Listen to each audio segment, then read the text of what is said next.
I'm Tony Magoo in for Amy Cherry.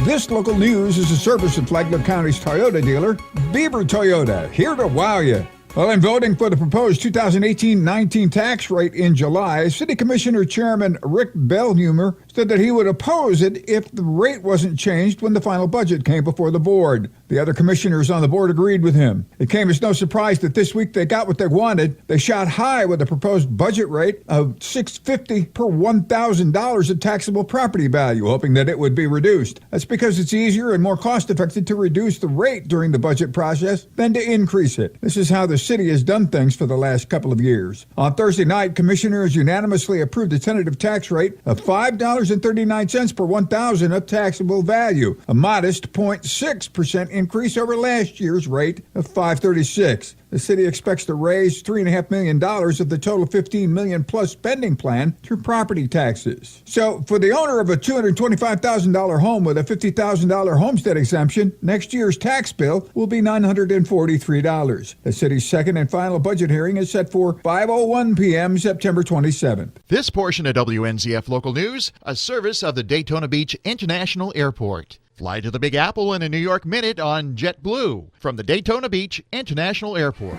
There's been a dog mauling on Orchard Lane. With more, here's our John Arking. Palm Coast Animal Control is investigating a pit bull that escaped from its owner's property and then attacked, mauled, and killed a Chihuahua Sunday evening in Palm Coast. Flagler County Sheriff's deputies were dispatched at 10:15 p.m. to a home on Fortune Lane, where a resident said his 11-year-old Chihuahua, Paco, was on a leash when he was attacked by his neighbor's dog, a pit bull named Emma. Paco's owner tried to pick up his dog, but the pit bull grabbed the Chihuahua out of his arms and mauled the dog until the man finally was able to pry it from the pit bull's teeth. Paco died soon after from its wounds. His owner said it was not the first time Emma had gotten loose, nor the first time she had attacked Paco. Emma's owner said he was surprised by his dog's actions, calling them out of character. Palm Coast Animal Control will now determine whether to declare Emma a dangerous dog, as there are other reports of previous attacks in the neighborhood. From the WNZF Newsroom, I'm John Arking.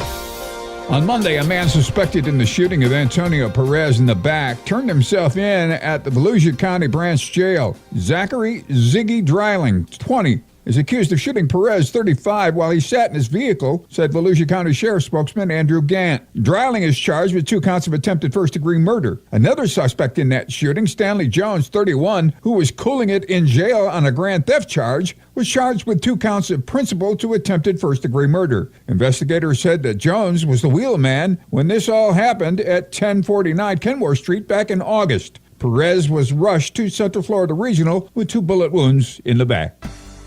The Palm Coast City Council meets at 9 a.m. this morning at City Hall in Town Center. The council will decide whether to approve a proposal to replace garages with parking canopies in apartment parking lots in the city's urban core, and is expected to approve on second reading a rezoning enabling apartments for people 55 and over at the edge of the Woodlands near Utility Drive off Old Kings Road. The council is expected to similarly approve a rezoning of 116 acres north of Whiteview Parkway to accommodate a master plan development that will include apartments. From the WNZF Newsroom, I'm Rich Carroll. And now you're up to date. I'm Tony Magoo.